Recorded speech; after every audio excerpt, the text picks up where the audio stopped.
Body building करते वक्त किस टाइप का डिसिप्लिन आपको अपनाना चाहिए? मॉर्निंग से लेके रात तक हर एक मील टाइम टू टाइम लेना। पार्टी से आपको दूर रहना पड़ेगा। आप इतनी मेहनत करते हो जिम में, उसके बाद डाइट ले रहे हो, तो रिकवरी के लिए आपको स्लीप बहुत जरूरी है। Power lifting and body building, क्या डिफरेंस है इन दोनों में? जो बॉडी बिल्डिंग है उसमें डाइट पे बहुत ज्यादा फोकस करते हैं। पावर लिफ्टिंग जो ट्रेनिंग करते हैं रैप कम लेते हैं, रेस्ट पीरियड ज्यादा होता है। पावर लिफ्टर आपको मोटे मोटे ही दिखेंगे आपको, और बॉडी बिल्डर क्या है कि मस्कुलर दिखेगा। फिटनेस कितना इंपॉर्टेंट है आज के वक्त में? फिटनेस बहुत ज़्यादा इंपॉर्टेंट है, इसलिए क्योंकि बीमारियों से बचोगे आप। आजकल आप देख रहे हैं कि ओबेसिटी में आ रहे हैं लोग, और कम एज वालों को कोलेस्ट्रॉल बढ़ रहा है। कोई फिजिकल एक्टिविटी नहीं है ना, आधा किलोमीटर जाना है तभी स्कूटी से जा रहे हैं, बाइक से जा रहे हैं, तो वही सारी चीज़ें खराब कर रहे हैं ना। बैठे बैठे सारी चीज़ें हो रही है उनकी। मेल और फीमेल, क्या इनकी एक्सरसाइज डिफरेंट होती है? इनका इंटेंसिटी लेवल डिफरेंट होता है? दोनों की एक्सरसाइज सेम होती है, पर हार्मोन्स का फर्क है। मेल हार्मोन टेस्टोस्टेरोन है, एस्ट्रोजन हार्मोन हो गया फीमेल का। जैसे टेस्टोस्टेरोन बॉडी बंद कर देती है, हम बाहर से लेते हैं, तो जब हम बाहर से खुद ले रहे हैं तो फीमेल का कैसे हो जाएगा बताओ। फैट लॉस के लिए आप कौन सा मसल पार्ट करें? हैवी वर्कआउट करना पड़ेगा, बड़े बड़े मसल्स को चूज करना है, छोटे मसल्स को नहीं। Legs, back, chest, low intensity cardio. ज्यादा कार्डियो करने से आपका मसल लॉस हो सकता है, क्योंकि जब हम हैवी ट्रेनिंग करते हैं तो उसमें हमारा कैलोरी ज्यादा बर्न होता है और जल्दी फैट लॉस आप कर सकते हो।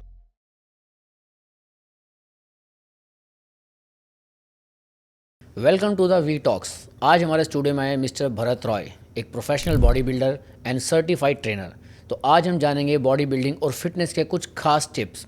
Welcome mister Bharat. Thanks a lot sir for inviting me, happy to be here. Bharat, हम ये जानना चाहेंगे सबसे पहले कि आप बॉडी बिल्डिंग लाइन में कैसे आए, जी। कैसे आपने तैयारी की, कुछ थोड़ा बहुत हमारे व्यूअर्स को अपने बारे में बताइए, फिर हम आपसे स्टार्ट करेंगे स्पेशल क्वेश्चंस। तो सर मेरा नाम भरत रॉय है और मैं पिछले 20 साल से फिटनेस इंडस्ट्री में हूँ, और मैं सर्टिफाइड कोच और फिलहाल अभी बॉडी बिल्डिंग भी करता हूँ और बॉडी बिल्डिंग प्रेप कोच भी हूँ। और मेरा खुद का जिम है दिल्ली में, कीर्ति नगर में। और बाकी इससे पहले 13 साल मैंने कापासेरा में जिम चलाया, ओके। और 2 साल मेरे को कीर्ति नगर में हुआ है। तो टोटल 15 साल से मैं जिम चला रहा हूँ, और साथ ही साथ मैं पीटीज़ भी देता हूँ और ऑनलाइन ट्रेनिंग भी देता हूँ, और डाइट एंड न्यूट्रिशन कंसल्टेंट भी हूँ मैं। तो जर्नी स्टार्ट होती है मेरी 2006 से।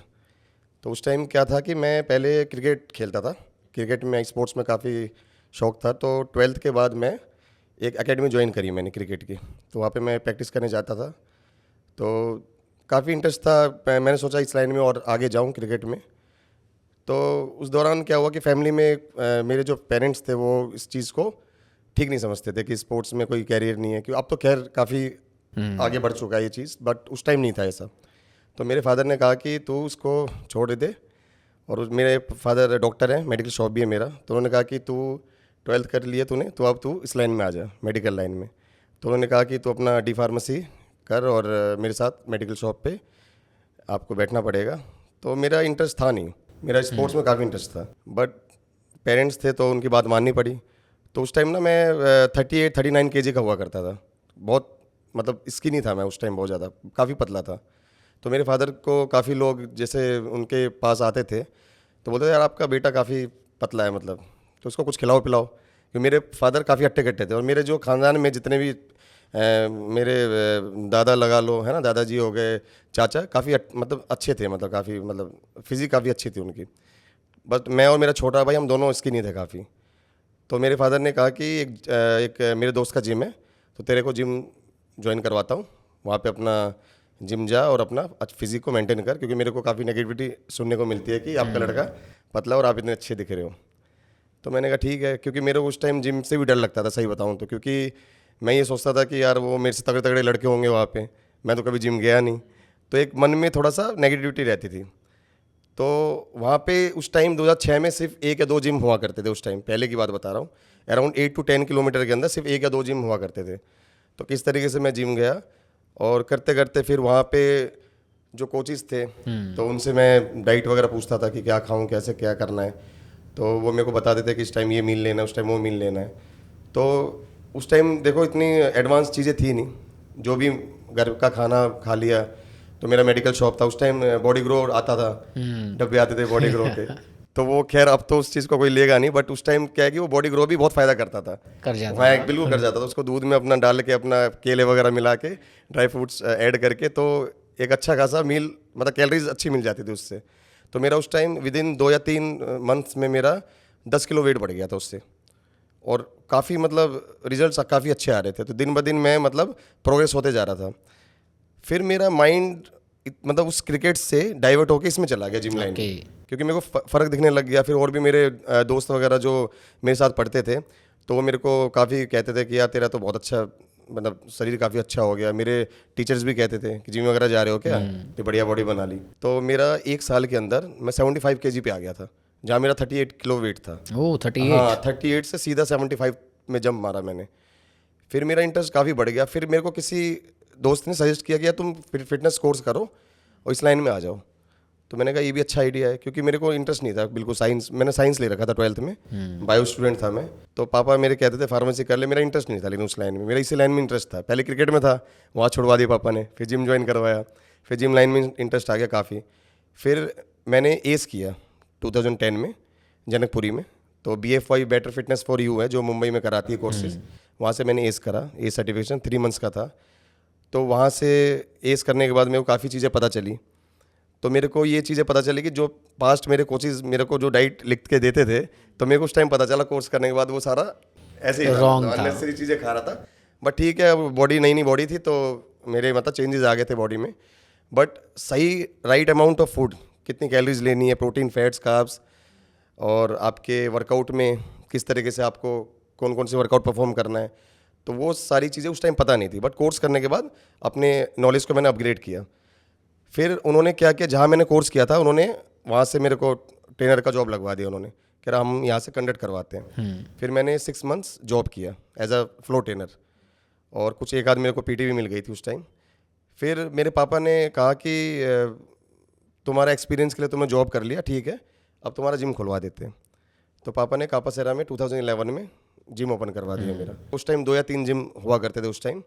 फिर मेरे जिम खुलने के बाद काफ़ी उस टाइम कोई सर्टिफाइड कोच नहीं था, उस टाइम कोई ट्रेनर नहीं था उस एरिया में, मैं ही था। मतलब सबसे पहला कोर्स मैंने ही किया था उस एरिया में। तो वहाँ पे मैंने काफ़ी क्लाइंट्स को ट्रेनिंग करवाया, फैट लॉस, गेन, ठीक है, बॉडी बिल्डिंग तो उस टाइम था नहीं। और तो ऐसे जर्नी मेरी स्टार्ट हुई। धीरे धीरे फिर मैंने बॉडी बिल्डिंग भी स्टार्ट करी। एक कोच थे हमारे, उनसे मैंने काफ़ी ट्रेनिंग ली। तो उन्होंने कहा कि इस लाइन में, फिटनेस लाइन में अगर आपको आगे बढ़ना है तो आपको बॉडी बिल्डिंग करना पड़ेगा, क्योंकि जो दिखता है वही बिकता है आज की डेट में। तो मैंने कहा सर बॉडी बिल्डिंग में फिर स्टेरॉइड वगैरह भी यूज़ करने पड़ेंगे, काफ़ी चीज़ें ऐसी हैं मतलब जो। तो कह रहे देखो अगर अच्छे गाइडेंस में हम कोई चीज़ को लेंगे तो कोई प्रॉब्लम नहीं है। और मेरे फादर डॉक्टर भी हैं, तो उनसे भी मैंने सजेस्ट किया। तो वो तो पहले मना कर रहे थे कि चीज़ें ठीक नहीं है, क्योंकि देखो कोई भी पेरेंट्स होता है अपने Allow बच्चों नहीं को, करते हाँ, इन अलाउ चीज़ों नहीं को। करते वो, मतलब वो करना ही नहीं चाहते हो अलाउ। सप्लीमेंट्स के भी लिए भी अलाउ नहीं कर रहे थे उस टाइम। आप मान नहीं सकते, मैंने 2006 में जिम ज्वाइन किया था, 2012 में जाके मैंने पहला सप्लीमेंट लिया प्रोटीन। ओह। हाँ, तो मैंने फिर बॉडी बिल्डिंग स्टार्ट किया, और 2015 में मैंने पहला गेम IBF का ही पहला गेम खेला था मैंने। ओके। तो वहाँ पे मेरी 5th प्लेस आई थी। नाइस। फिर वो इतना बड़ा शो था उस टाइम, IBF ही एकमात्र शो हुआ करता था, और इक्के दुक्के और शो थे। अब आज की डेट में तो बहुत सारे फेडरेशन आ गए। यस। तो वो IBF खेलने के बाद मेरा जो कॉन्फिडेंस लेवल था वो काफ़ी बढ़ गया था। तो फिर मैं रुका नहीं, फिर मैं इसी लाइन में आगे बढ़ गया। फिर मैं बॉडी बिल्डिंग भी करता रहा, ट्रेनिंग भी देता रहा साथ में, और अपने जिम को भी मैं रन कर रहा था। गुड। तो ये अब तक की मेरी स्टोरी है। भरत, जैसे आपने फर्स्ट टाइम में ही अपना कंपटीशन जीत लिया, जी जी कैसा लगता है एक कंपटीशन जीतने के बाद? सर, कंपटीशन जीतने में जो फीलिंग आती है ना, मैं शब्दों में बयान नहीं कर सकता। ये बहुत बड़ा, मतलब ये लगा लो कि इतनी सालों की मेहनत और फैमिली, फ्रेंड्स और सबका एक विश्वास रहता है हमारे ऊपर कि लड़का आगे जा रहा है तो कुछ जीत के ही आएगा। क्योंकि देखो हमसे ज़्यादा हमारे पेरेंट्स जो होते हैं वो ज़्यादा इस चीज़ को सोचते हैं कि यार, मतलब वो तो मेहनत कर ही रहा है, बट हमने भी इतना पैसा, क्योंकि देखो उस टाइम तो फादर से भी पैसे लेते हैं हम लोग, क्योंकि अर्निंग इतनी खुद से हो नहीं पाती। तो वो भी सोचते हैं कि यार कुछ अगर इसने इतने पैसे लगाए हैं तो उसको मिलना चाहिए उसको। तो स्टेज पे जब हमारा नाम बुलाया जाता है, आज तो ट्रंक नंबर से बुलाते हैं हाँ। या किसी की शो में नाम से ही बुलाते हैं, तो जैसे ही हमारे कानों में वो नाम आता है सुनने को, तो आँख में से अपने आप ऑटोमेटिकली आंसू आ जाते हैं। और अगर हम शो में अगर अपने पेरेंट्स को लेके जाते हैं, तो जब पापा सामने खड़े होकर देख रहे हैं शो, तो उनकी आंखों में आंसू साफ झलकता है। और उससे ये लगा लो कि अंदर से ही ऐसी फीलिंग आती है कि नहीं यार, मैंने जो मतलब मेहनत करी है, आज इतने सारे बॉडी बिल्डर के सामने मैं सबको बीट करके आगे बढ़ा हूँ, और इतने सारे लोग मेरे को देख रहे हैं, जजेस बैठे हैं सामने, तो वो फीलिंग ही सर अलग है। मतलब वो बयान नहीं कर सकते शब्दों में। उसके बाद क्या होता है कि वहाँ से मोटिवेशन और आगे मिल जाती है कि अब नहीं रुकना, अब आगे और खेलना है competition। प्रोफेशनल बॉडी बिल्डिंग के लिए। बिल्कुल इंटरनेशनल की फीलिंग आती है कि अब इंडिया का जो नेशनल फ्लैग है वो बाहर जाके हमें That's लहराना है। very तो ये good. सारी चीज़ें। नाइस। भरत, जैसे आपने बॉडी बिल्डिंग की, इतने सारे कंपटीशन जीते हैं, बहुत सारे लोग हैं जो बॉडी बिल्डर्स को, फिटनेस को प्रमोट भी करते हैं एंड इसको फील करते हैं कि हम हैं इस चीज़ में। कुछ ऐसे खास टिप्स कि बॉडी बिल्डिंग करते वक्त किस टाइप का डिसिप्लिन आपको अपनाना चाहिए? सर देखो, सबसे पहले तो हमें समझना है कि अगर हम बॉडी बिल्डिंग लाइन में आ चुके हैं, अगर बॉडी बिल्डिंग लाइन में आने का मतलब है कि आप नॉर्मल इंसान से अलग हो, जो नॉर्मल लोग हैं उनसे आप अलग हो, क्योंकि आपकी जो लाइफ स्टाइल है बिल्कुल चेंज है।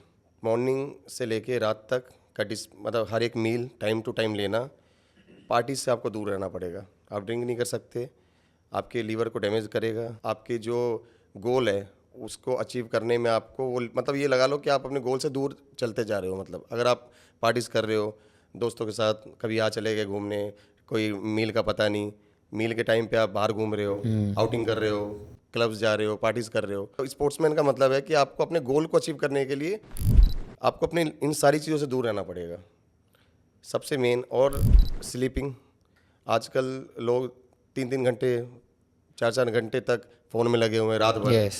है ना। आपको जबकि 7-8 घंटे की स्लीप चाहिए, आप इतनी मेहनत करते हो जिम में, उसके बाद डाइट ले रहे हो, तो रिकवरी के लिए आपको स्लीप बहुत ज़रूरी है। Yes, क्योंकि आपके very मसल्स जो है रिकवर तभी होंगे जब आप अच्छी नींद लोगे।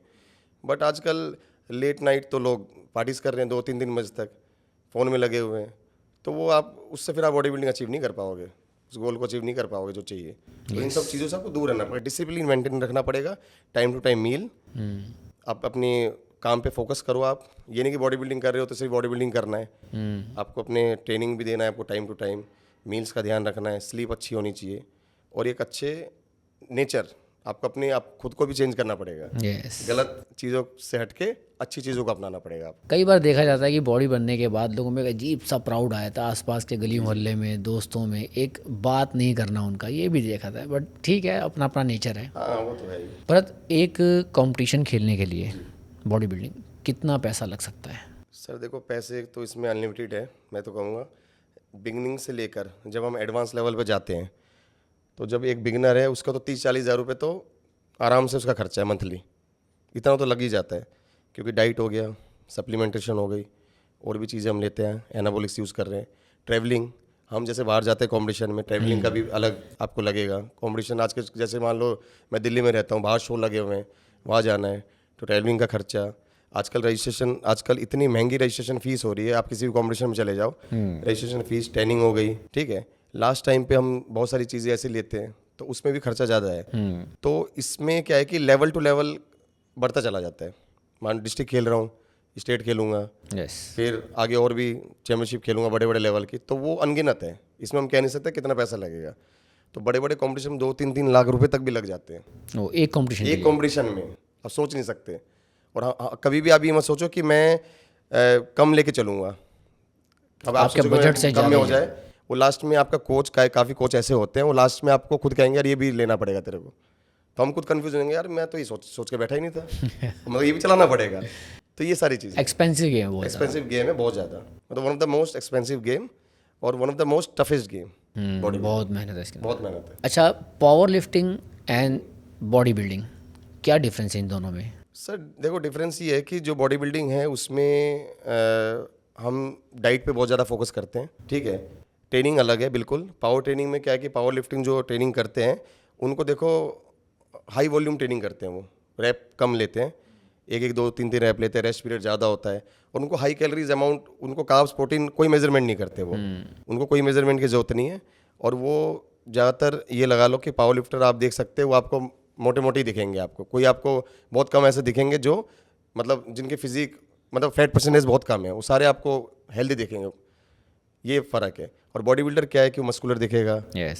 सिमेट्री दिखेगी, बॉडी पूरी प्रोपोर्शनल वे में रहेगा, लेग्स अच्छे दिखेंगे, तो ये फ़र्क है दोनों में। बॉडी तो बन गई, अब इसे मेंटेन कैसे रखें? देखो जी, बॉडी तो बन गई, मेंटेन करने के लिए आपको वही है कि आप मैंने सोचा है कि बॉडी बना ली, ठीक है, जैसे बॉडी बिल्डिंग शो खेल लिया, उसके बाद क्या ऑफ पे चले गए, बाहर का खा रहे हैं जंक, सोचते हैं कि अब तो यार बन गई, जंक खा लिया, मीठा खा लिया, अपने लाइफस्टाइल से दूर चले गए, तो आपको बॉडी बनाने के लिए सालों साल आपको मेंटेन रखना पड़ेगा। वो तभी हो पाएगा जब आप रेगुलर वर्कआउट, कंसिस्टेंसी रखना पड़ेगा आपको डाइट और वर्कआउट दोनों में। आप छोड़ नहीं सकते उसको। अगर आपने एक बार बॉडी अच्छी बना ली, उसको आपको रेगुलर रखना ही पड़ेगा वर्कआउट और डाइट से। आप कभी भी आपको ये सोच सकते हो कि आप एक मैं मील मिस कर दूं, या आज मेरा मन नहीं है वर्कआउट नहीं करने का, आज रहने देता हूं, तो वहीं पे आपकी बॉडी फिर मसल डाउन हो जाना शुरू हो जाएगा। बट ये तो हो गई एक बॉडी बिल्डिंग की गेम, बट फिटनेस कितना इंपॉर्टेंट है आज के वक्त में? सर देखो, आज की डेट में फिटनेस बहुत ज़्यादा इंपॉर्टेंट है, इसलिए क्योंकि सबसे ज़्यादा ये है कि आप जितनी बीमारियों से बचोगे आप। गुड। आजकल आप देख रहे हैं कि अननेसेसरी किसी का ओबिसिटी में आ रहे हैं लोग, है ना, और कितना गलत चीज़ खा रहे हैं। मैदा हो गया, शुगर आइटम हो गया, कोलेस्ट्रॉल बढ़ रहा है, कम एज वालों को कोलेस्ट्रॉल बढ़ रहा है। डायबिटिक पेशेंट देख लो, है ना, कुछ तो ये है कि जिनके जेनेटिक है कि बाप दादा थे तो शुगर बढ़ गया, आजकल वैसे ही बढ़ रहा है लोगों का, है ना। किसी का भी टेस्ट करा लो कोलेस्ट्रॉल ज़्यादा मिलेगा जंक फूड खा खा के। जो अंडर 20 एज, 20 साल के अंडर जिनकी एज है, उनका देखो कितने ज़्यादा ओबिसिटी में चले गए वो लोग। BMR का कहाँ पहुँच रहा है उनका। बिल्कुल। तो वो इसलिए ना कि आप वर्कआउट भी, कोई फिजिकल एक्टिविटी नहीं है ना, खाए जा रहे हैं बस, यस। कोई एक्टिविटी नहीं है। मान लो आधा किलोमीटर जाना है, तब स्कूटी से जा रहे हैं, बाइक से जा रहे हैं, कोई पैदल वॉक करना नहीं चाह रहा आज नहीं की डेट चलते में। आजकल। तो वही से सारी चीज़ें खराब कर रहे हैं ना, बैठे बैठे सारी चीज़ें हो रही है उनकी। यस। पार्टीज कर रहे हैं, ठीक है, कोई हिसाब नहीं, सो के उठ रहे हैं 11-12 बजे, 11-12 बजे उठ के आप ब्रेकफास्ट कर रहे हो जब कोई लंच का टाइम होता है। तो पूरा उन्होंने खुद ही ख़राब कर रखा है, मतलब ये लगा लो आप। अच्छा भरत जी, एक चीज़ हो रहा है कि जैसे पहले बॉडी बिल्डिंग हुआ करती थी, हमने अपने टाइम में बॉडी बिल्डिंग के शोज़ देखे हैं बहुत सारे। आज के टाइम पे मैन फिजिक भी एक शुरू हो गई है। जी जी मैन फिजिक और बॉडी बिल्डिंग, इन दोनों में क्या फ़र्क है? जी, देखो पहले तो बॉडी बिल्डिंग ही हुआ करती थी, सबसे पहले बॉडी बिल्डिंग की शुरुआत थी। फिर ये मेंस फिजिक आ गया बीच में। तो मेंस फिजिक में क्या है कि बॉडी बिल्डिंग में आपको पता है कि लेग्स का कितना इंपॉर्टेंट रोल है। यस। उसमें 40% जो मार्क्स दिए जाते हैं वो लेग्स के ऊपर ही है। क्वाड्स, हैमस्ट्रिंग, ग्लूट्स, है ना, और मसल मास हैवी चाहिए, आपको साइज बढ़ाना पड़ेगा, उसके साथ सिमेट्री भी होनी चाहिए। मेंस फिजिक में क्या है कि लेग्स का रोल नहीं है।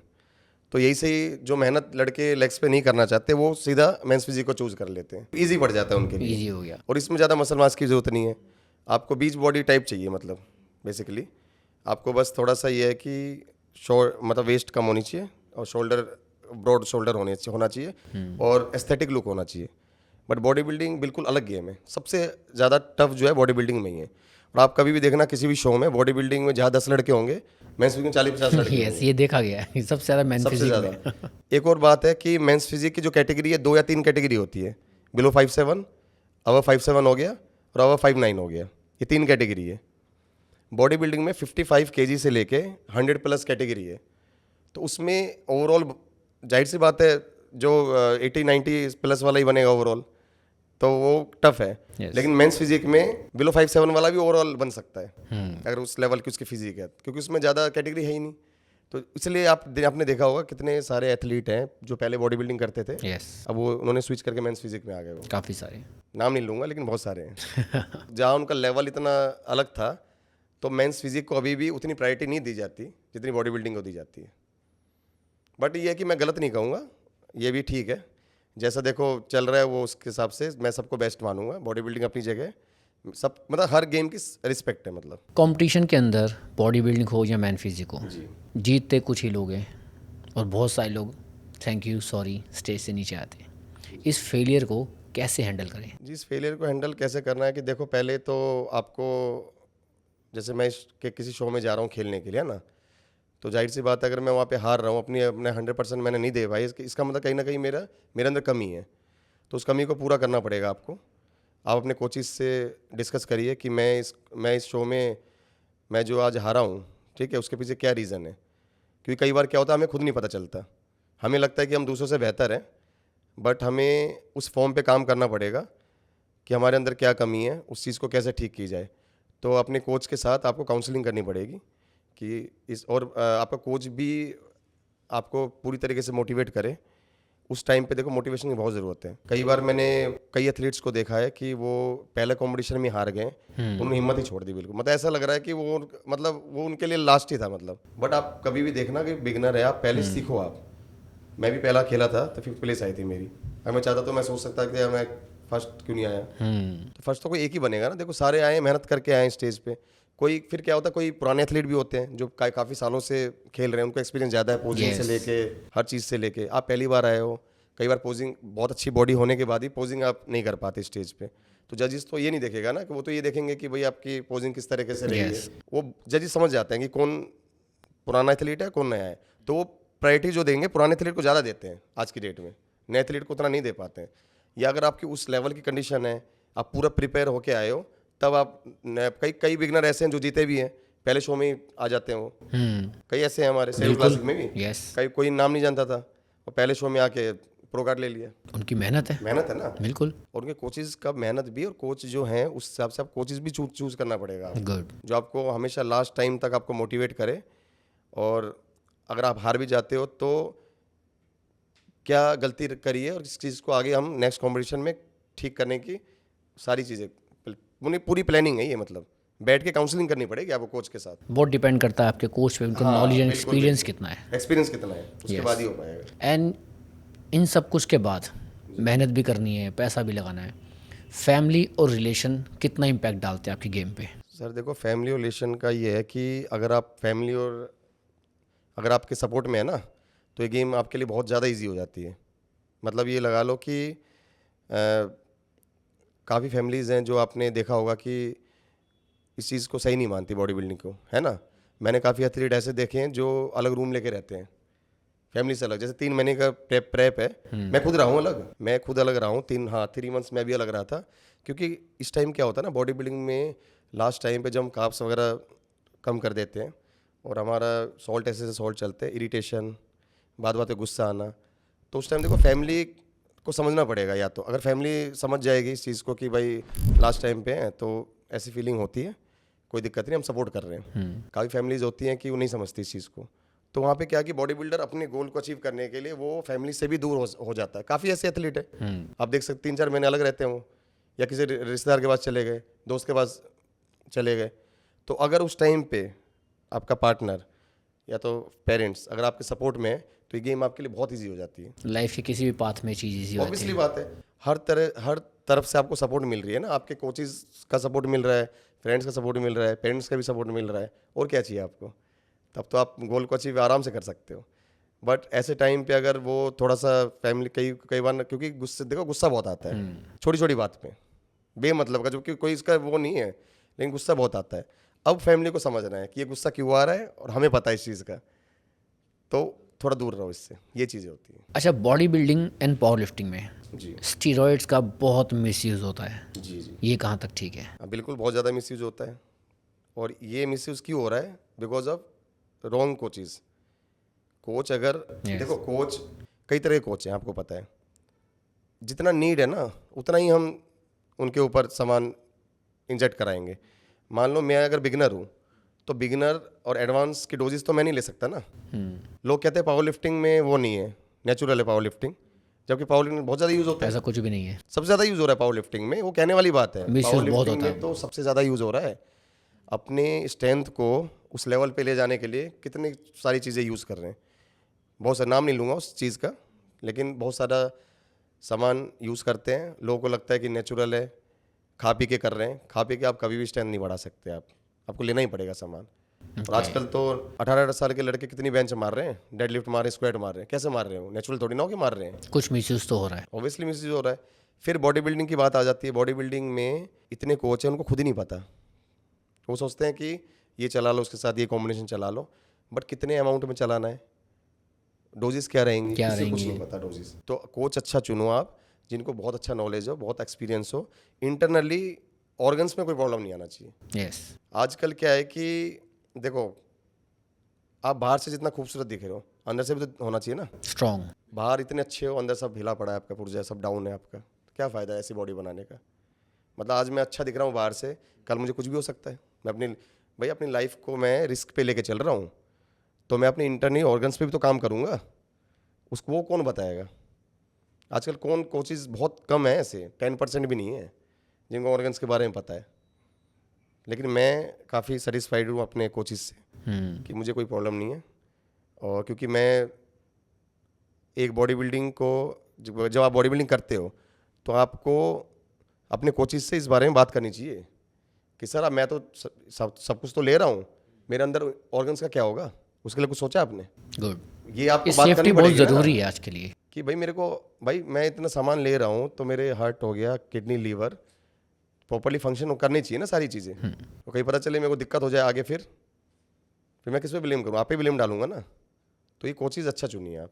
भरत जी, एक क्वेश्चन हम बार बार सबसे करना चाहेंगे। जी। इंडिया में जो स्टेरॉइड्स शॉप्स पे इतना इजीली अवेलेबल है, ये होना चाहिए या नहीं? ये बिल्कुल नहीं होना चाहिए, तो बहुत गलत है, और इस पर गवर्नमेंट की रोक भी नहीं है। ईजिली अवेलेबल है हर जगह, कहीं से भी आपको आराम से मिल जाएगा। और ये सप्लीमेंट्स से भी ज़्यादा आज की डेट में ना, सप्लीमेंट्स तो पहले क्या था कि सप्लीमेंट्स के लिए भी लोग मना करते थे, सप्लीमेंट्स नहीं लेना। तो अब तो सप्लीमेंट्स को लोग भूले गए हैं, अब तो स्टेरॉइड ही चल रहा है मार्केट में, कहीं भी मिल जाता है, कहीं से भी। अगर आपका कोचेज भी नहीं दे रहा ना, आपका अगर आप किसी कोच के अंदर जा रहे हो, मना कर देता है वो, मैं नहीं दे सकता, भी तुम्हारी एज कम है, लेकिन वो बंदा कहीं ना कहीं आपको लेता हुआ नजर आ जाएगा, कहीं ना कहीं से मिल जाएगा ईजिली।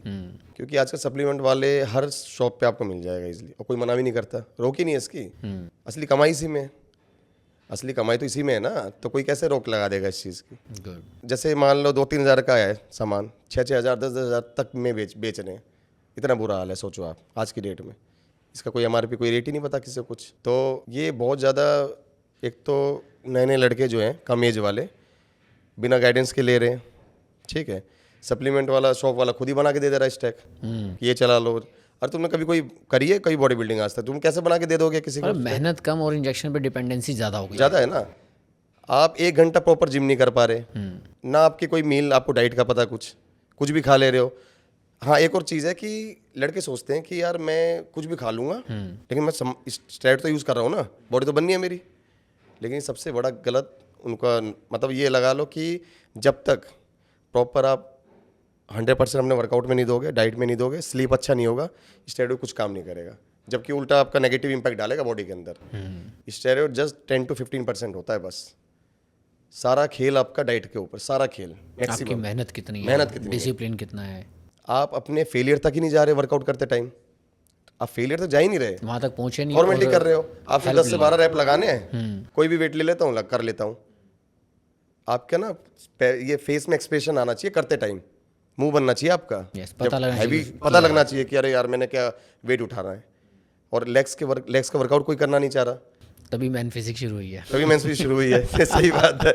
लेग्स और बैक को 2 बार करना चाहिए वीक में, लेकिन लोग बाइसेप्स को ज़्यादा ट्रेन कर रहे हैं, छोटी मसल्स को, जबकि छोटी मसल को ट्रेन कर लोग, क्योंकि बाइसेप्स ज़्यादा दिखाते हैं ना लोग, पहले शो ऑफ होता है ना। पहले शो ऑफ होता है। लेकिन सबसे बड़ा ये कि ज़्यादा अगर आप बाइसेप्स करोगे ना, तो वो छोटा मसल हो जाएगा वो, क्योंकि सबसे छोटा मसल है और लेग्स बड़े मसल है। इनकी ट्रेनिंग ज़्यादा चाहिए, हमें ज़्यादा एक्सरसाइज चाहिए इनकी। आपका बाइसेप जैसे काफ मसल है, काफ है ना, तो काफ और बाइसेप सेम ही तो है, तो काफ की तो हम 1-2 में एक्सरसाइज कर रहे हैं, तो अब इसकी कैसे कर सकते हो ज़्यादा एक्सरसाइज? भाई पहले बाइसेप्स बनी तो पहले शो ऑफ दिखे ना, बॉडी बिल्डर। हाँ, बात ही है, बट वो लड़के नहीं समझते। लेकिन वही मैं दोबारा कहूँगा कि उस टाइम पे ही आपका कोच का ही रोल आता है कि वो आप किस तरह से अपने लड़कों को कराएंगे वर्कआउट, बस ये बात है। पर जी एक चीज़ और आती है, जिम में बहुत सारे मिथ हैं, ये एक्सरसाइज वो एक्सरसाइज। तो एक बड़ा ही लॉजिकल क्वेश्चन है आपके लिए कि मेल और फीमेल, जी जी, क्या इनकी एक्सरसाइज डिफरेंट होती है, इनका इंटेंसिटी लेवल डिफरेंट होता है, क्या होता है, एक सेम एक्सरसाइज कर सकते हैं या नहीं? बिल्कुल नहीं, बहुत गलत वो है कि एक्सरसाइज सेम है, दोनों की एक्सरसाइज सेम होती है, बट हॉर्मोन्स का फ़र्क है। मेल हार्मोन टेस्टोस्टेरोन है, एस्ट्रोजन हार्मोन हो गया फीमेल का, तो बस ये एक फ़र्क है। वो भी हम जैसे मेल हार्मोन्स बाहर से, हम जैसे टेस्टोस्टेरोन जब बॉडी खुद नहीं बना रही, बंद कर देती है, हम बाहर से लेते हैं, तो जब हम बाहर से खुद ले रहे हैं तो फीमेल का कैसे हो जाएगा बताओ? बिल्कुल है ना। तो कहने का मतलब है कि एक्सरसाइज सेम है, बस गोल के हिसाब से सेट्स एंड रेपिटेशन अलग है, बस, और कोई वो नहीं है। ये बात आपने बिल्कुल राइट कही कि जब मेल में टेस्टोस्टेरोन होने के बाद भी हमें बाहर से लेना पड़ रहा है, फीमेल में तो है ही नहीं, है ही नहीं। उनको तो और हैवी एक्सरसाइज करनी और चाहिए। heavy exercise जिम में करना है। उनको जस्ट 1-1 किलो 2-2 किलो डंबल देके अभी ट्रेनर आजकल कार्डियो क्या है कि आजकल ना लड़के, मतलब जैसे ट्रेनर्स कोच है ना, कार्डियो कर लो आधा घंटा ट्रेडमिल पे, यस। है ना, एरोबिक्स, जुम्बा, ये सारी चीज़ें आ गई। तो लेकिन वेट ट्रेनिंग कोई करा ही नहीं रहा, जबकि वेट ट्रेनिंग प्राइमरी है आपका, सेकेंडरी आपका कार्डियो आता है। यस। वो कार्डियो में भी आप हाई इंटेंसिटी नहीं कर सकते कार्डियो, उसमें मसल लॉस होने का डर है काफ़ी ज़्यादा, क्योंकि आपका देखो प्रोटीन भी इतना नहीं ले पा रहे आप, है ना, डाइट भी उस तरह से नहीं है आपकी, तो आप कार्डियो को कम करना है और वेट ट्रेनिंग जैसे लड़के करते हैं वैसे ही करना है, और पूरी आपकी इंटेंसिटी पूरी होनी चाहिए उसमें। गुड, हैवी लिफ्ट करना है आपको, जैसे 10 से 12 रैप करने हैं, तो उसमें फेलियर तक जाना है आपको नाइस, अपनी कैपेसिटी के अकॉर्डिंग। बिल्कुल। तो आपको सेम है वर्कआउट, उसमें कोई फ़र्क ही नहीं है। तो ये सबसे बड़ा मिथ है। मेरे खुद इवन मेरे जिम में ही आते हैं, काफ़ी लेडीज़ आती हैं, तो यही सवाल है उनका। तो ये मिलेगा, हर जगह मिलेगा आपको ये। तो अब यही कि उनको सही गाइडेंस देंगे तो वो समझ जाती हैं। एक क्वेश्चन हमने लास्ट पॉडकास्ट में किया था कि लोगों में मेडिकल इशू होते हैं, जी, डॉक्टर कहते हैं आप जिम जाइए, फिट होइए, और फिट होने के बजाय और ख़राब हो जाते हैं, ऐसा क्यों? ऐसा इसलिए है कि सर देखो, किसी भी जिम में जाते हैं, अभी क्या है कि ना कोच हमें हम पता नहीं लगा पाते कि कौन सा कोच क्या है। हम सर्टिफिकेट तो मांगेंगे नहीं सबसे बिल्कुल, कि अपने सर्टिफिकेट पास्ट में आपने क्या किया है क्या नहीं किया है। तो अभी क्या है कि ये अभी उनके ऊपर ही डिपेंड करता है, ठीक है। अगर उनका लक अच्छा चल गया तो अच्छे कोचेज उनको मिल जाएंगे। अदरवाइज़ क्योंकि हम जब तक किसी कोच से आप जुड़ेंगे नहीं ना, एक दिन में तो नहीं पता लगता ना कि कौन सा कोच बेहतर है। धीरे धीरे जुड़ते जाएंगे, समझेंगे। लेकिन उस टाइम में क्या हो सकता है कि जुड़ते जाएंगे, क्या पता वो तब तक हेल्थ ही ख़राब हो जाए, बिल्कुल, है ना। तो या तो हम ये कर सकते हैं कि माउथ टू माउथ जैसे होता है कि किसी सुन लिया कि हाँ ये कोचेस बहुत अच्छे हैं, या तो कोई अच्छा नॉलेज आपको गूगल पे भी यूट्यूब पे भी आप देख सकते हो, सर्च कर सकते हो कौन अच्छे अच्छे कोचेज़ हैं। बट मेरे को तो ये है कि मतलब मिलना मुश्किल है अच्छे कोच का, बहुत ज़्यादा। तो कैसे पहचान सकते हैं कि कौन सा ट्रेनर सही है या कौन सा ट्रेनर उतना सही नहीं है? पहले तो देखो काउंसलिंग करनी पड़ेगी, बैठ के काउंसलिंग करनी पड़ेगी आपको उनसे। आप ये कह सकते हो कि मैं आपके पास आई हूँ अपने इस बीमारी को लेके, है ना। अगर आप ठीक कर सकते हो बता दो, आप ठीक कर सकते हो बता दो, या तो मैं कहीं और जाके मैं देखती हूँ। पूरी खुली बात उनसे मतलब आपको करनी है। क्लियरली, और कि आप मेरे को क्या डाइट दोगे वो आप बताओ मेरे को, और मेरे को प्रॉपर ट्रेनिंग चाहिए आपसे। और मेरे को अभी मतलब एकदम से आप मना भी कर सकते हो, कोई दिक्कत नहीं है। अगर आपको आता है तो आप बता दो, तो ये हम कर सकते हैं बस। यूट्यूब पे इतने सारे इन्फ्लुएंसर्स हैं फिटनेस को लेके, जी जी। कहीं ना कहीं आपस में एक दूसरे की रोस्ट वीडियोस भी बनाते हैं। क्या लगता है आपको कि ये नॉलेज कितनी राइट और कितनी रॉन्ग है यूट्यूब पे? नहीं, पूरी पूरी रॉन्ग है ये, तो पूरी गलत है। यूट्यूब पे इन्फॉर्मेशन आप ले ही नहीं सकते कभी भी। उनको क्या पता आपकी बॉडी में क्या है क्या नहीं है। आपकी बॉडी को समझ जानते थे, सबकी बॉडी अलग है। तो आप यूट्यूब पे सबसे पहले तो एक और बात है, इतने सारे चैनल है, अगर आपने एक वीडियो बना दी ना किसी टॉपिक को लेके, अब उसके आपके अगेंस्ट कोई और वीडियो बना देगा, हाँ, यही चलता रहता है आप बस। कंफ्यूज हो गए। आप सोचोगे यार मैं तो उसको फॉलो कर रहा था, अब ये कोई अब इसकी वीडियो देख ली मैंने, आपको तीसरा कोई और आ जाएगा, कुछ और कह रहा अब कैसे पता लगाओगे। तो आपके साथ जो आपको करा रहा है डेली एक्सरसाइज, वही आपकी बॉडी को समझ सकता है। एक अच्छा कोच पकड़िए आप, नियर बाई जो भी आपके जहाँ पर रहते हो, या आपका 10 से 15 किलोमीटर दूर भी अगर आपको जाना पड़े अपनी हेल्थ के लिए, हेल्थ सुधारने के लिए, तो एक अच्छा कोच आप चुनो। अब जब आप इतने पैसे अपने बॉडी के ऊपर लगा रहे हो तो थोड़ा सा आपको टाइम भी देना पड़ेगा। है। बिल्कुल, लेकिन यूट्यूब में आप फालतू ज्ञान लेके कोई फायदा नहीं, आप कंफ्यूज ही होगे, आपका कुछ भला नहीं होने वाला वहाँ से। बिल्कुल सही है। उल्टे आप डिमोटिवेट हो गया होगे आप। मेरे काफ़ी लोग हैं जानने वाले, यूट्यूब खोल के मतलब बैठे हैं, उनको खुद तो कुछ पता नहीं है लेकिन व्यूज़ मिल जाता है। क्यों? क्योंकि जो यंगस्टर है ना, जो कम एज वाले हैं, वो ज़्यादा भागते हैं इन सब चीज़ों के पीछे। गूगल हो गया, यूट्यूब, इधर से उधर से देख लें, इंस्टाग्राम में आजकल कोई भी रील्स बना देता है। देखो उनको तो यूट्यूबर्स को क्या है, उनको तो वीडियो उससे मतलब है, बस व्यूज़ से अपना पैसे आ रहे हैं। बट वो सही गाइडेंस नहीं दे सकते आपको, उनको खुद नहीं पता कुछ भी, तो दूसरों ये क्या बात देंगे। आपने बिल्कुल सही कही। हम भी जो अपने स्टूडियो में किसी को बुलाते हैं, हम उसके बारे में थोड़ा जानते हैं जी कि जी इसको कितनी नॉलेज है। हमने काफ़ी सारी प्रोफाइल्स देखी, उसमें से हमें ये भी देखने को मिला कि बॉडी बिल्डिंग है, बॉडी बनी हुई है, जी जी अच्छी बनी हुई है, 3-3 लाख फॉलोअर्स हैं, और नॉलेज ज़ीरो। जीरो। कुछ भी बोल रहे हैं, कुछ भी कहीं से उठा लेते हैं, बोल देते हैं। और प्रॉब्लम सबसे बड़ी कहाँ आती है, यार इसकी बॉडी है ना, तो मतलब ये नॉलेज रखता है। ऐसा बिल्कुल भी नहीं है। ये एक बहुत छोटी सी बात है। अगर मैं कोच हूँ, मैं एक रास्ते से किसी मज़दूर को उठा के मेहनत करवाना शुरू करूँ, जो कि वो कर सकता है, उसके अकॉर्डिंग उसको डाइट दे दूँ, उसके अकॉर्डिंग सप्लीमेंट दे दूँ, वो बॉडी बिल्डर बन गया। और देखने वाले को क्या लगेगा, इसकी बॉडी है, इसको सब कुछ पता है, तो डॉक्टर बन गया। बिल्कुल बिल्कुल। ऐसा नहीं है। तो अपने व्यूअर्स को हम ये भी समझाना चाहेंगे कि प्लीज़ यूट्यूब पे इतना मत जाइए। अगर जाते हैं, कोई कोच मिलते हैं, थोड़ा देखिए और समझिए और फिर फॉलो कीजिए। भरत जी, अब एक चीज़ आती है, ओल्ड स्कूल कोच। जी जब ये सर्टिफिकेशन का नाम इंडिया में था ही नहीं, तब भी बॉडी बिल्डर तो बनते थे। और आज के टाइम में जो सर्टिफिकेशंस आ गई हैं, आपके नज़रिए में ओल्ड स्कूल कोच या आज के सर्टिफाइड ट्रेनर, कैसे आप इसको देखते हैं? जी, देखो हर कोई तो बॉडी बिल्डिंग नहीं करना चाहेगा, है ना।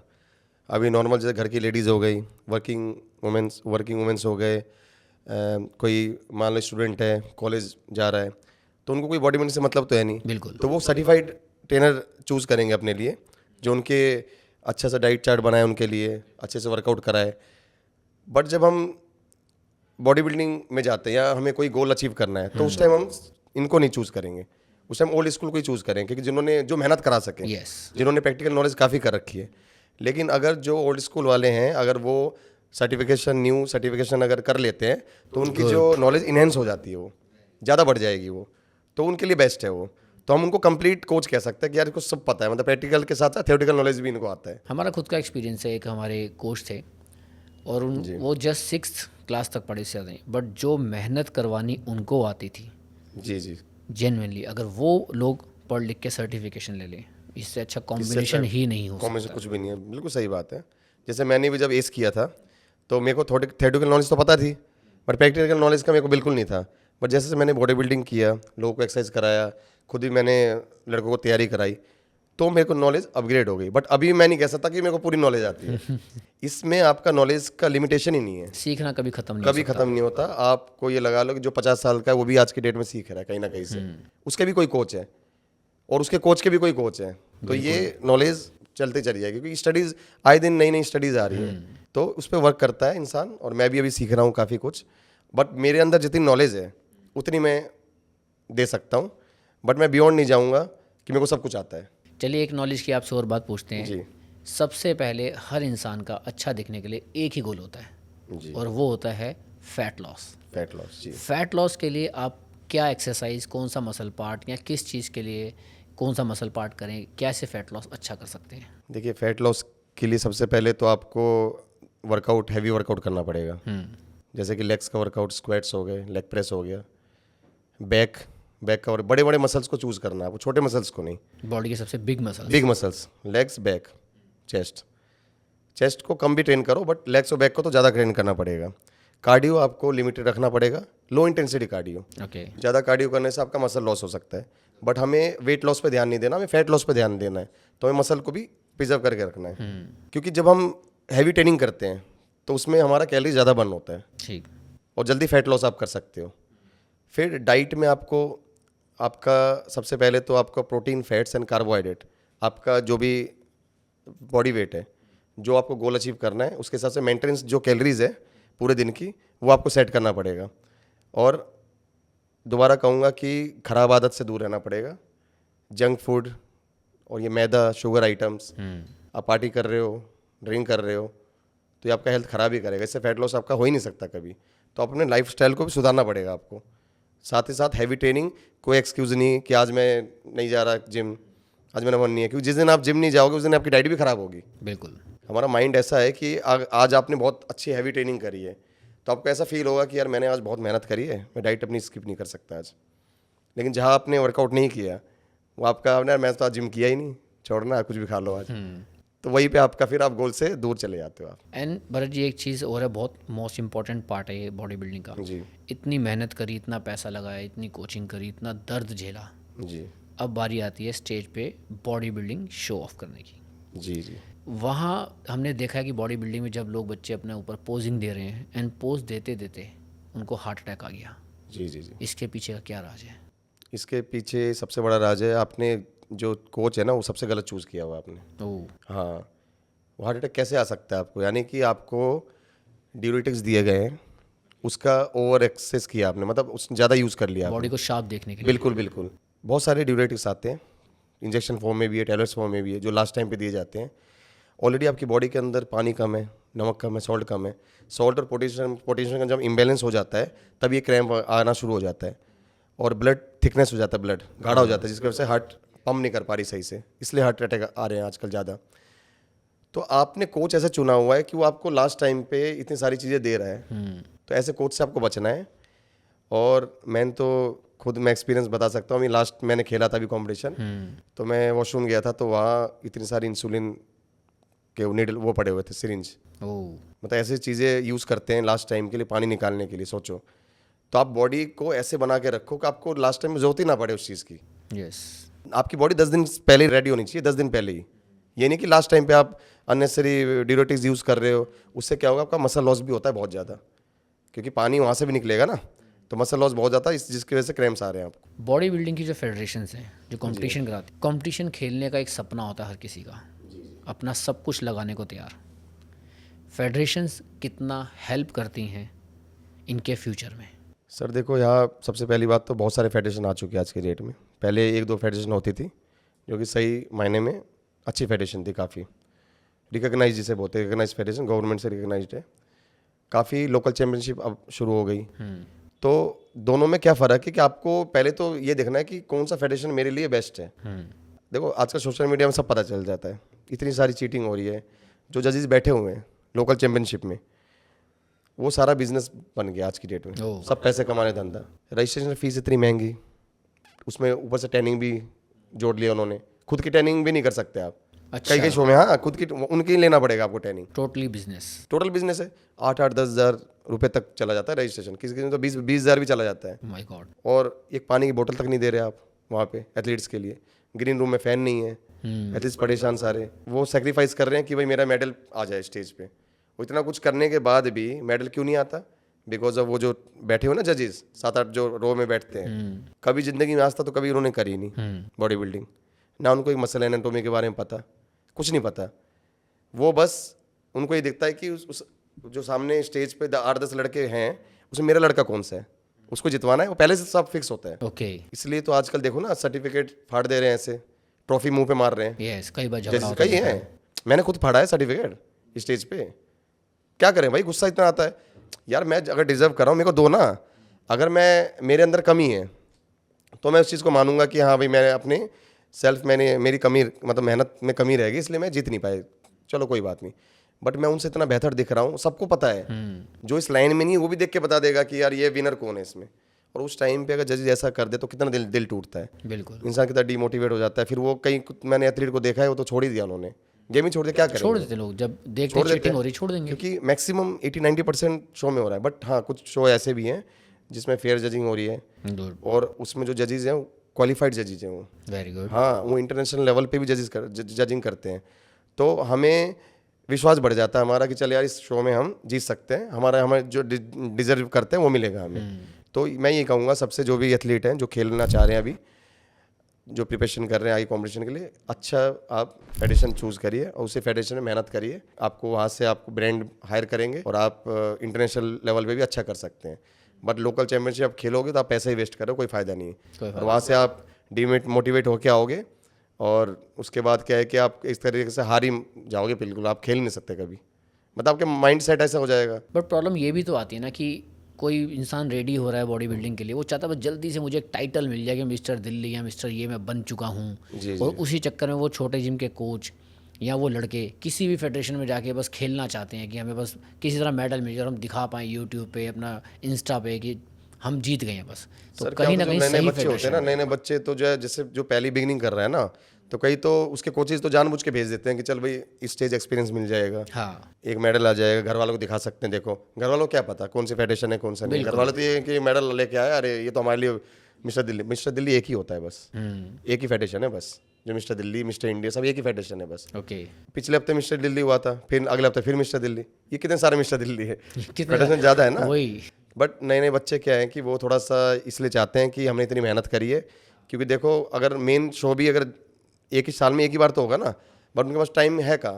मान लो अभी आज मैं तैयार हूँ, बॉडी मेरी तैयार है, अब 6 महीने बाद मेन शो है मिस्टर दिल्ली का जो होता है। अब मैं 6 महीने थोड़ा ना वेट करूँगा, मैं तो ये चाहूँगा ना कि मेरे नियर बाई अगर कोई कॉम्पिटिशन आता है तो मैं उसमें तुरंत जाऊँ और मेडल लेके आऊँ। बट वहाँ भी मेरे को मतलब नाकामी मिल रही है, कोई फ़ायदा नहीं है, बिकॉज ऑफ वो जजेस जो चीटिंग कर रहे हैं। बहुत बुरा हाल है इस पे। मतलब ये लगा लो कि अभी तो यही यूट्यूब पे ना, इंस्टाग्राम पे काफ़ी इन्फ्लुएंसर हैं जो बना रहे हैं वीडियो धड़ाधड़। मतलब बट उससे कोई फायदा नहीं हो रहा, इससे कोई कंट्रोल नहीं है। नहीं, कोई फायदा नहीं है। गवर्नमेंट का कोई कंट्रोल है ही नहीं इस चीज़ के ऊपर। कोई भी अपनी फेडरेशन बना लेता है। अभी संडे को कंपटीशन हुआ था इंडिया में, बहुत अच्छे लेवल का कंपटीशन होता है वहाँ। इतना बुरा हाल हुआ है वहाँ पे, 8 हज़ार रुपये ले रजिस्ट्रेशन फीस। ओह। हाँ, और पहले उन्होंने स्टूडेंट आते हैं वहाँ? काफ़ी आए थे, बट ये है कि जितने भी आए थे ना, सारे वीडियो बना के गए हैं वहाँ से। पूरे शो की मतलब उन्होंने धज्जियाँ उड़ा दी वहाँ पे। क्यों? क्योंकि भाई आपने पहले लिख दिया कि प्राइज मनी देंगे। एक तो सबसे बड़ा कि वर्थ लिख देते हैं, हाँ, वर्थ रुपीज़। रुपये वो देते हैं आप सप्लीमेंट, वो भी सप्लीमेंट आपने कभी नाम नहीं सुना होगा कि कौन सा सप्लीमेंट दिया है। मेरे खुद मिला है, मैं तो फेंक देता हूँ कूड़ेदान में। ये सप्लीमेंट क्या करूँ लेके, कचरा ये सब। आपने पहले 25,000 रुपये लिख दिया मान लो कैश प्राइस, तो मेरे को वो कैश प्राइस दो ना, मेरे को सप्लीमेंट की जरूरत नहीं है। बिल्कुल, मेरे को पैसे दो ना, आपने लिखा क्यों वहाँ पे। तो यही है, इसलिए रजिस्ट्रेशन कराते टाइम वीडियो बना लो आप पहले उनकी कि भाई बताओ आप दे रहे हो कैश प्राइस, तो मैं खेलूंगा तब मैं दूंगा रजिस्ट्रेशन की फीस। वहाँ वीडियो बनाओ प्रॉपर, तब जाके आप खेलो उस गेम को, अदरवाइज मत खेलो। आप अपने खुद ही पैसे टाइम खराब कर रहे हो आप। मैं तो अभी इतना कुछ देख रहा हूँ, मेरे जो लड़के मैं भी तैयार करता हूँ ना, उनको मैं ये सब खिलाऊंगा ही नहीं गेम। क्या टाइम लगे कोई बात नहीं, हाँ टाइम लगेगा, पूरा प्रिपेयर होके जाइए उस गेम में। प्रिपेयर होके जाएंगे और अच्छा गेम खेलेंगे। बहुत अच्छे अच्छे गेम भी है हमारे इंडिया में, हम उसको खेलेंगे ना। लोकल चैंपियनशिप में खेले क्या फ़ायदा, पैसे भी खराब हो, हम हमें पता है हम जीत नहीं पाएंगे, तो क्या फ़ायदा खेल के। तो उसको हटाई, नेगलेक्ट करो, इससे बढ़िया बड़े बड़े गेम खेलो, आप अच्छे गेम खेलो। अच्छा भरत जी, ये इतनी कंट्रोवर्सी के बाद एक और बहुत बड़ी कंट्रोवर्सी आती है। पहले तो ये प्रॉब्लम है कि सप्लीमेंट्स ले या ना ले, लाइक प्रोटीन, BCAA, इतना सब कुछ है मार्केट में।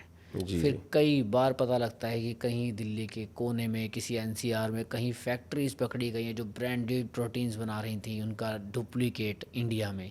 जी जी अब कैसे पहचाने कि सप्लीमेंट सही है या गलत है? जी, देखो सबसे पहले तो जितने भी सप्लीमेंट्स हैं ना, आप पहले ही देखो आप ले कहाँ से रहे हो, आपने चूज़ कहाँ से किया सप्लीमेंट। आजकल ऑनलाइन ज़्यादा मंगा रहे हैं लोग, ऑनलाइन तो पूरा डुप्लीकेसी है, सबसे ज़्यादा है। नाम क्या लूँ, मतलब पता ही सबको।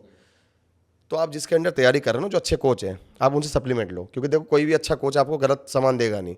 और जो इतने सालों से एक्सपीरियंस है, तो ऑब्वियसली बात है वो जहाँ से मंगाएंगे तो अच्छा ही मंगाएंगे ना, तो आप उनसे लो।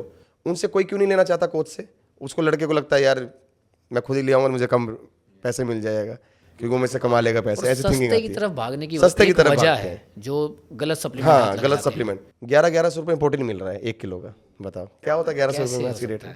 आप पीछे पढ़ोगे ना, उसमें लिखा शुगर 0, लेकिन वो ये नहीं पढ़ रहे उसमें क्या क्या चीज़ें ऐड हुई है। इंग्रेडिएंट्स पढ़ोगे ना आप, ये डाल दिया मेल्टाडॉक्सिन, ये डाल दिया कोका पाउडर, सुक्रोज ये डाल दिया, इतना सारा, वही आपके लिए हार्मफुल है बहुत ज़्यादा। तो सबसे पहले तो ट्रस्टेड जो ब्रांड है ना हमारे, उस पर जाना चाहिए। जैसे GNC हो गया, गुड। सबसे बेस्ट इंडिया का ब्रांड है, मैंने तो कभी सुना नहीं उसके बारे में ख़राब। फिर आजकल और भी कंपनीज आ गई, मसल टेक भी अच्छा है, कुछ हद तक ठीक है। बट और भी जो कंपनीज पहले की ना, बहुत पुरानी कंपनी, वो सबसे ज़्यादा फेमस होगा, उसी में ज़्यादा कॉपी मिलेगी आपको। यस, ये तो है। हाँ, जो नई कंपनी उसमें नहीं मिलेगी, उसको कोई जानता नहीं, तो कोई क्या कॉपी बनाएगा। जो पुराने हैं वो सबसे ज़्यादा दिक्कत है आपके। तो उससे हमें बचना है। और एक और बात है कि लोग पैसा नहीं खर्च करना चाह रहे। अगर कोई सप्लीमेंट महंगा दे रहा है अगर आपका कोच, तो आपके भले के लिए दे रहा है ना, कि वो अच्छी चीज़ दे रहा है आपको। उसका जो लेवल होता है ना, इम्पोर्टेड कहाँ से इम्पोर्ट होकर है, मैन्युफैक्चर बाई कहाँ से है, तो वो जानना जरूरी है। आजकल तो बहुत सारे सप्लीमेंट्स में ऊपर लिखा ही नहीं है कहाँ से प्रोडक्ट आ रहा है, हाँ, कुछ भी नहीं। वो टैग ही नहीं है, इम्पोर्टर का टैग होना जरूरी है। जो आजकल 1-2 टैग मतलब इम्पोर्टर हैं बहुत अच्छे हैं, वो आपको लेना चाहिए। एक चीज़ और भी देखी गई है, हमारे व्यूअर्स कई बार एक क्वेश्चन भेजते हैं जी एक गुरु जी की पुड़िया, ये जो जिम में जाने के बाद गुरु जी कहते हैं कि नहीं जी, जो सामान देंगे हम ही देंगे। वो रंग बिरंगी कलर की गोलियां, कुछ पुड़िया देते हैं, जाकि मतलब उनको आगे नॉलेज ना जाए, ये बाहर से सामान ना ले पाए, ये बने तो हमारे थ्रू बने। ये करना सही है या गलत? ये तो मैं क्या बताऊँ, पूड़िया तो आपने बोल दिया, पूड़िया तो छोड़ो, वो इंजेक्ट भी खुद कर रहे हैं लेबल हटा के। क्या है कुछ नहीं पता। उसमें सिर्फ कलर दिखेगा आपको, कौन से कलर का वो है सॉल्ट। अगर आपका दिमाग अच्छा है तो आप पता लगा लो कि कौन सा कलर का स्टेरॉइड है, लेवल हटा के। और जो हमारे इंडिया में खास जो मतलब जो अच्छे जाने माने कोचेज है ना, वो ऐसा काम कर रहे हैं। तो नॉर्मल इंसान को तो छोड़ ही दो आप, मेरा खुद एक्सपीरियंस बता रहा हूँ मैं, मेरे लड़के सबका गए। experience है हाँ, घर में। पूड़िया क्या है, वो डैनाबोल ही तो है। डैनाबोल दे रहे हो आप, तो कितने की आती है, 400-500 की आती है डैनाबोल। उसी कोई 1-2 चीज़ों में लपेट के दे दिया आपको। आप सोचते हो यार मज़ा आ गया, तो क्योंकि मसल मास बढ़ाता है वो, लेकिन उससे कितनी सारे साइड इफ़ेक्ट्स हैं। तो वही बता रहा हूँ ना, कोचेज आपने गलत पकड़ा हुआ है ना। आपका कोच अगर कोई सामान देता है ना, अगर वो लेवल के साथ है, और उस सामान के बारे में अगर आपका कोच बताता है कि बॉडी में ये वर्क करेगा और इसकी ये डोजेज रहेगी, तो इसका मतलब मान लो कि आपके भले के लिए कर रहा है वो। लेकिन अगर उसने लेवल हटा के पुड़िया बना के दे दिया, तो तुरंत ही उसको छोड़ दो आप, उसी टाइम में आप, मतलब तुरंत छोड़ दो आप बिना कुछ कहे। आप समझ जाना कि बिजनेस पे आ गया अब वो, अब आपसे काटेगा वो। आज पुड़िया दे दिया, कल वो चुपके से इंजेक्शन भी आपके लगा देगा, आपको पता ही नहीं आपकी बॉडी में क्या जा रहा है। मैंने HGH देखा है पानी लगाते हुए। तो सोचो, और 15,000 ले लिया, 20,000 ले लिया आपसे, तो बिजनेस पूरा बिजनेस है ये। बट कहीं ना कहीं लोगों को भी तो बहुत जल्दी डेवलप होने की, बॉडी बनाने की, मेहनत नहीं करनी, नहीं बस करते ये ना, सामान वो सामान दे दो। उसी का तो कोच फायदा उठा रहे हैं ना। कोच को पता चल जाता है कि भाई ये कुछ करने वाला नहीं है, इसको ऐसे ही करके हम पैसे भी कमा लेंगे और आपका टिका भी रहेगा वो आपके साथ। तो ये चीज़ें हैं। ओके। तो हमारी खुद की भी गलती है कि हमने कोच अच्छा नहीं चुना, और कोच की भी गलती है कि आप अपने लड़कों के साथ ऐसा करते हो। तो ये दोनों की मिली भगत है बस ये बात। अब कुछ टिप्स लेना चाहेंगे आपसे कि जिम में जाने के बाद हमें एक्सरसाइज कैसे स्टार्ट करनी चाहिए और कैसे एंड करना चाहिए। सबसे पहले तो हम क्लाइंट्स का गोल देखेंगे कि उनका गोल मसल बिल्डिंग का है या एंड्योरेंस स्पोर्ट्स का है, उसके हिसाब से करेंगे। अगर मान लो गोल मसल बिल्डिंग का है तो सबसे पहले तो हम कार्डियो थोड़ा बहुत कराएंगे वार्म अप के तौर पे। ठीक है। उसके बाद वेट ट्रेनिंग अच्छा सा। राइट। वेट ट्रेनिंग के बाद अगर थोड़ा बहुत हमारा एनर्जी अगर स्ट्रेंथ बचती है तो लास्ट में हम कार्डियो कराएंगे, लाइट कार्डियो थोड़ा सा, और स्ट्रेचिंग लास्ट में, स्टैटिक स्ट्रेचिंग करा दिया अच्छे से। अगर हमारा गोल एंड्योरेंस स्पोर्ट्स का है, जैसे स्विमिंग हो गया या मैराथन उसकी तैयारी कर रहे हैं, तो कार्डियो करेंगे पहले अच्छे से। कार्डियो करने के बाद कार्डियो ज़्यादा मतलब लाइट ट्रेनिंग होगा, और उसके बाद लास्ट में अपना स्ट्रेचिंग जैसे उसमें किया था सेम ऐसी स्ट्रेचिंग उसमें करेंगे एंड्योरेंस में। तो ये दो चीज़ तो पहले हमें पूछना पड़ेगा क्लाइंट से उनका गोल क्या है, मतलब कार्डियो मसल ज़्यादा करना है या हमारा फिजिकल जो भी हम एक्सरसाइज करना चाहते हैं उसके अकॉर्डिंग का प्लान बनाएंगे, वर्कआउट शेड्यूल उस हिसाब से बनेगा उनका। अब एक चीज़ और हमने पूछनी है कि ये जो मॉर्निंग में लोग गुड ब्रेकफास्ट की बात करते हैं, जी। उसमें हम कई बार देखते हैं कॉर्नफ्लेक्स है, ब्राउन ब्रेड है, मल्टीग्रेन ब्रेड है, ये क्या चीज़ें, कैसे इसको राइट और रॉन्ग हम कैलकुलेट करें। सबसे पहले तो देखो काफ़ी लोग हाँ बिल्कुल ब्रेड खा रहे हैं, पास्ता हो गया, कई लोग रोटी खा रहे हैं सुबह सुबह ही, और पुआ खा लिया, जो भी खा लिया, XYZ खा लिया। बट उस डाइट में सबसे पहले तो प्रोटीन डाइट है ही नहीं उनका। कार्ब्स ही कार्ब्स खा रहे हो, सुबह भी कार्ब्स, लंच में भी कार्ब्स, पूरे दिन कार्ब्स ही चल रहा है, प्रोटीन डाइट ही नहीं है। तो प्रोटीन डाइट जब तक आप लोगे ही नहीं तो आपका मसल कैसे रिकवर करेगा, मसल बिल्डिंग कर ही नहीं पाओगे आप, कार्ब्स से थोड़ी ना होगा। तो एक और चीज़ है कि अपने ब्रेकफास्ट में प्रोटीन, कार्ब्स एंड फैट तीनों का रेशियो होना चाहिए बिल्कुल। थोड़ा प्रोटीन, मान लो 50% प्रोटीन, 30 to 40% कार्ब्स, या तो आप अगर मान लो डिपेंड करता है आपके गोल के हिसाब से। मान लो आप कर रहे हो जैसे फैट लॉस कर रहे हो तो प्रोटीन उस केस में थोड़ा ज़्यादा लेना पड़ता है, कार्ब्स कम करना पड़ता है। आपका गोल है बल्क या लीन गेनिंग का तो प्रोटीन ज़्यादा लेना पड़ेगा, कार्ब्स भी उस हिसाब से मतलब मॉडरेट रखना पड़ेगा, फैट को भी। तो उसमें आप प्रोटीन का कोई भी, जैसे वेजिटेरियन है तो वेजिटेरियन को आप पनीर दे सकते हो मॉर्निंग में, वो पनीर या वे प्रोटीन दे सकते हो अगर वो सप्लीमेंट यूज़ कर रहे हैं तो, और आपका मिल्क प्रोडक्ट दे सकते हैं, और भी चीज़ें टोफू वगैरह दे सकते हैं। अगर किसी का गोल अगर मतलब कोई नॉन वेज है तो अपना वाइट एग्स ले सकता है, वो सबसे बेस्ट है वाइट एग्स, जल्दी डाइजेस्ट भी हो जाएगा आपका। उसमें आप योग भी खा सकते हो, आपको हेल्दी फैट्स मिलेंगे उससे। कार्बोहाइड्रेट भी चूज़ करना अच्छा, कार्ब्स, ये जो ब्रेड है, ये कॉर्नफ्लेक्स है, ये सारा प्रोसेस्ड फूड है। यस, ये नहीं लेना चाहिए। नहीं, ब्रेड जो ये बोलते हैं ना मल्टीग्रेन ब्रेड, ब्राउन ब्रेड, सारा मैदा है ये। यस, उसमें लिख तो देते हैं लेकिन वो सारा मैदा है भाई, मैदा है तभी तो प्रोसेस है ना, तभी तो ज़्यादा दिन तक वो रख सकते हो आप। अच्छा भरत जी, ये तो हमने सारी आज बॉडी बिल्डिंग और सारी फिटनेस से आपसे बहुत अच्छी नॉलेज ली है। एक लास्ट क्वेश्चन, कुछ ऐसे सप्लीमेंट जो बिना किसी गाइडेंस के कैसे भी ले सकते हैं लेकिन वो सेफ़ है, कोई नुकसान नहीं करेंगे, आप इसके लिए क्या सजेशन देना चाहेंगे। जी बिल्कुल, हमेशा आप वे प्रोटीन हमेशा ले सकते हो आप, अच्छा वे प्रोटीन, अच्छा ट्रस्टेड ब्रांड हो। क्रिएटिन आप यूज़ कर सकते हो, हमेशा सेफ़ है, बट उसको है कि कुछ दिन तक आप यूज़ करके फिर ऑन ऑफ कर सकते हो आप, और वाटर का आप ध्यान रखना पड़ेगा, पानी बढ़ा के आप चलो डेली का। Multivitamin are the best. ठीक। हाँ, फिश ऑयल आप ओमेगा 3 ले सकते हो आप, these are the best supplements. ये 4 सप्लीमेंट सबसे बेस्ट है, बट और भी जो मार्केट सप्लीमेंट्स है उसकी आपको जरूरत नहीं है। बट ये हमेशा आप 4 सप्लीमेंट हमेशा आप थ्रू आउट द लाइफ आप ले सकते हो, कोई प्रॉब्लम नहीं है इससे। तो थैंक यू भरत जी, आज आपने बहुत अच्छे टिप्स दिए बॉडी बिल्डिंग के, बड़े अच्छे आपने हमें बातें बताई। उम्मीद करेंगे व्यूअर्स को हमारे बहुत पसंद आए हो। आपसे दोबारा मुलाकात करेंगे जल्दी। Thank you sir.